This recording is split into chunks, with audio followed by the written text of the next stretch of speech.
Hi friends, welcome to exam Adda 95। Friends, जैसा कि आप देखे होंगे नोटिस में एक आया था, न्यूज़पेपर में भी दिया गया था कि एनटीपीसी और ग्रुप डी यानी रेलवे का एग्ज़ाम नवंबर दिसंबर में हो सकता है। तो हम लोग एक आज से मैथ का स्टार्ट कर रहे हैं, नंबर सिस्टम चैप्टर। तो छोटे छोटे 10 मिनट 20 मिनट का एक क्लास होगा और प्रत्येक मैथ को यानी कि नंबर सिस्टम को ख़त्म करेंगे, फिर क्वेश्चन भी करेंगे, सब कुछ को कंप्लीट करेंगे।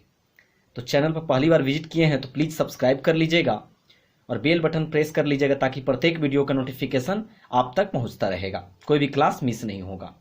और दोस्तों को भी शेयर करके जोड़ लीजिएगा ताकि फ़ायदा होगा आपको। चलिए स्टार्ट करते हैं। नंबर सिस्टम, नंबर सिस्टम को संख्या पद्धति बोलते हैं और आज नंबर सिस्टम का पहला क्लास है। तो इसमें हम लोग देखते हैं, पहले देखते हैं इसको, चार्ट पेपर को समझने की कोशिश करते हैं। कॉम्प्लेक्स नंबर, कॉम्प्लेक्स नंबर यौगिक संख्या जो बोलते हैं, यह दो प्रकार का होता है। एक होता है वास्तविक संख्या और एक होता है काल्पनिक संख्या। वास्तविक संख्या और काल्पनिक संख्या होता है। वास्तविक संख्या दो प्रकार का होता है। इसको वास्तविक संख्या को हम लोग इंग्लिश में रियल नंबर कहते हैं। रियल नंबर, वास्तविक संख्या दो प्रकार के होते हैं, अपरिमेय संख्या और परिमेय संख्या। अपरिमेय संख्या को हम लोग इरेशनल नंबर कहते हैं और परिमेय संख्या को रेशनल नंबर कहते हैं। उसके बाद आगे बढ़ेंगे तो परिमेय संख्या दो प्रकार का होता है। परिमेय संख्या दो प्रकार का होता है। एक होता है पूर्णांक संख्या, इसको होल नंबर कहते हैं, और एक होता है भिन्न यानी कि फ्रैक्शन होता है। अब हम लोग पूर्णांक संख्या को दो पार्ट में तोड़ते हैं तो प्राप्त होता है ऋणात्मक और एक होता है धनात्मक पूर्ण संख्या। धनात्मक पूर्ण संख्या और ऋणात्मक पूर्ण संख्या। और धनात्मक को जब हम लोग तोड़ते हैं, आगे बढ़ेंगे तो मिलता है प्राकृतिक संख्या, यानी गिनती की संख्या को प्राकृतिक संख्या कहते हैं। फिर आगे हम लोग डिफिनीशन में देखेंगे। प्राकृतिक संख्या को जब हम तोड़ते हैं दो चीज मिलता है इससे, अभाज्य संख्या या इसी को हम रूट बोलते हैं, यानी इसको हम प्राइम नंबर कहते हैं। प्राइम नंबर कहते हैं और इसी से एक तो निकला अभाज्य संख्या और एक निकलता है यौगिक संख्या। एक निकलता है यौगिक संख्या। तो अब हम लोग देखते हैं, नंबर सिस्टम चैप्टर में आगे बढ़ते हैं। सम संख्या और विषम संख्या को समझते हैं।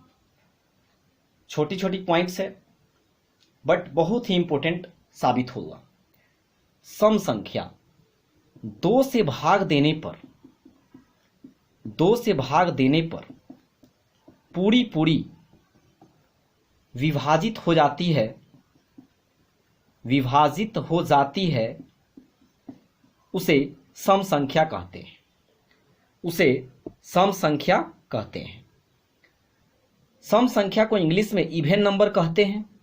इसीलिए ई बराबर हम लिख सकते हैं 0, 2, 4, 6, 8 इटीसी चाहे इत्यादि लिख सकते हैं। कितना हो बड़ा नंबर रहेगा उसके अंत में 0, 2, 4, 6, 8 रहेगा, वह सम संख्या कहलाएगा।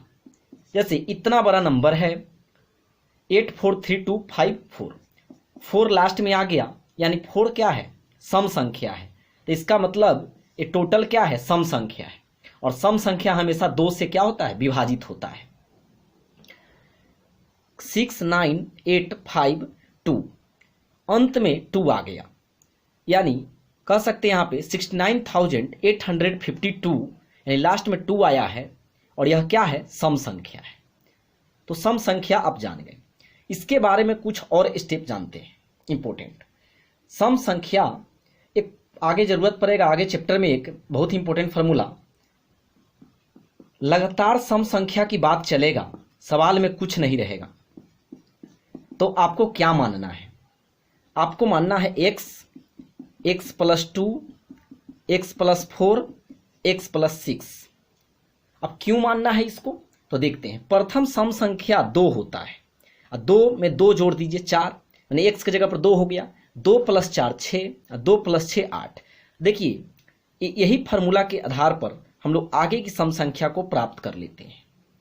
अगर मान लेते हैं कि x + 10 निकालना है तो x की जगह पर 2 बैठा दिए तो 2 + 10 कितना 12 आ गया, तो 12 सम संख्या हो गया। तो कंटिन्यू सम संख्या के लिए जब भी सवाल में पूछा जाएगा, कहाँ पे आएगा जरूरत बता दे रहे हैं कि कहेगा कि 2 लगातार सम संख्याओं का योग 14 है, 2 लगातार सम संख्याओं का योग 14 है, तो 2 लगातार सम संख्या 2 को स्टार्टिंग का ले लीजिएगा, कितना है 14 है, तो 2x + 2 = 14, तो 2x बराबर आ गया, 14 में से 2 गया तो 12, तो यहाँ से आप प्राप्त कर लीजिएगा, 14 में से यहाँ पे 2 गया तो 12, यहाँ से आप प्राप्त कर लेंगे 2x + 2 से। तो यहाँ पे ये सब हेल्प करेगा, जरूरत पड़ेगा। तो सम संख्या से रिलेटेड एक फार्मूला जान गए ए कि लगातार सम संख्या की बात चलेगी तो x, x + 2, x + 4, x + 6 इस तरह से आप लेंगे। 2 फार्मूला और इसमें इंपॉर्टेंट बनता है, कौन सा उसको देख लेते हैं कि 2n एक फार्मूला है और एक है n × n + 1, n × n + 1। तो यहाँ पे n का वैल्यू आप कुछ भी पुट करेंगे तो आपको सम संख्या प्राप्त होगा। जैसे n का वैल्यू आप 1 पुट करते हैं तो 2 × 1 = 2 मिला, सम संख्या है 2। देखिए सम संख्या का इसलिए फार्मूला है। अगर आप n की जगह पर 5 पुट करते हैं तो 2 × 5 = क्या मिलेगा 10 मिलेगा, तो ये भी सम संख्या है। उसी तरह से इसमें भी पुट करेंगे, n का वैल्यू अगर 5 पुट करते हैं तो 5 + 1, 5 + 1 6 और यहाँ पे 5, 6 × 5 = 30। तो आपको इस दोनों फार्मूला में कुछ भी पुट करिएगा तो आपको सम संख्या प्राप्त होगा। तो सम संख्या के लिए 2 फार्मूला 2n और n × n + 1 याद रखिएगा, और एक लगातार सम संख्या के लिए x, x + 2, x + 4, x + 6 आप इसको कंप्लीट कर लेंगे। अब देखते हैं हम लोग विषम संख्या ऑड नंबर को। विषम संख्या को ऑड नंबर कहा जाता है। 2 से भाग देने पर पूरी विभाजित नहीं होता है, उसे हम विषम संख्या कहते हैं। विषम संख्या को O से डिनोट करेंगे, O = 1, 3, 5, 7, 9। ये सभी क्या है तो विषम संख्या है।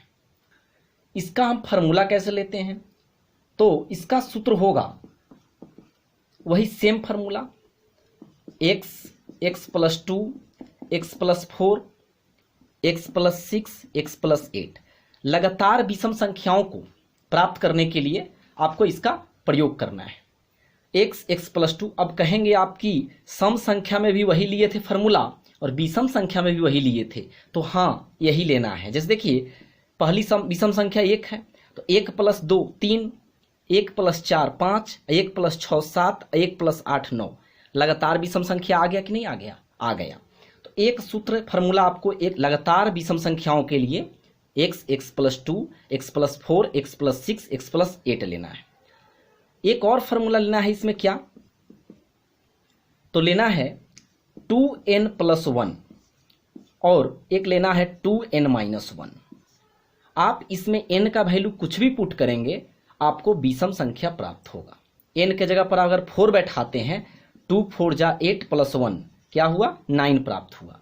यहाँ पे भी देखिए अगर यहाँ पे मान लेते 5 लिखते हैं 2 × 5 = 10 -1 9 प्राप्त हुआ।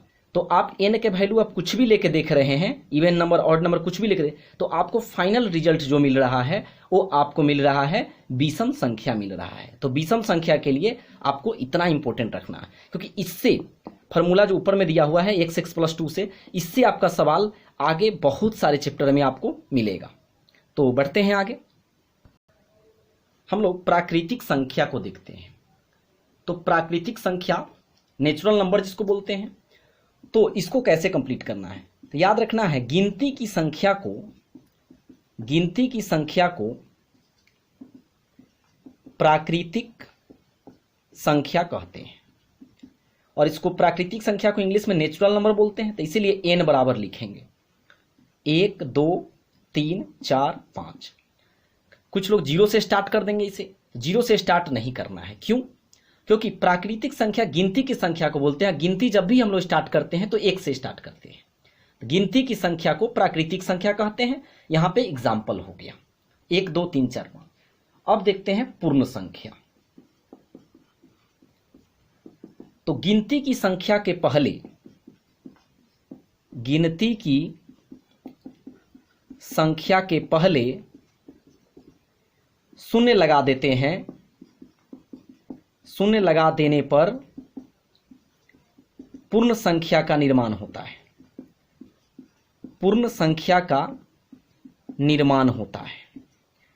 तो यानी कि पूर्ण संख्या होल नंबर बोलते हैं। होल नंबर को पूर्ण संख्या बोलते हैं। तो W से स्टार्ट करेंगे, यानी प्राकृतिक संख्या यहां पे लिख दिए और इसके पहले जीरो को शामिल कर दीजिएगा। तो पूर्ण संख्या क्या हो जाएगा? 0 1 2 3 4 5 हो जाएगा। तो प्राकृतिक संख्या और पूर्ण संख्या में भी अंतर पता चल गया। प्राकृतिक संख्या गिनती की संख्या को कहते थे और पूर्ण संख्या 0 से स्टार्ट होता था। तो देखते हैं इससे आगे की एक दूसरी वीडियो में हम लोग देखते हैं।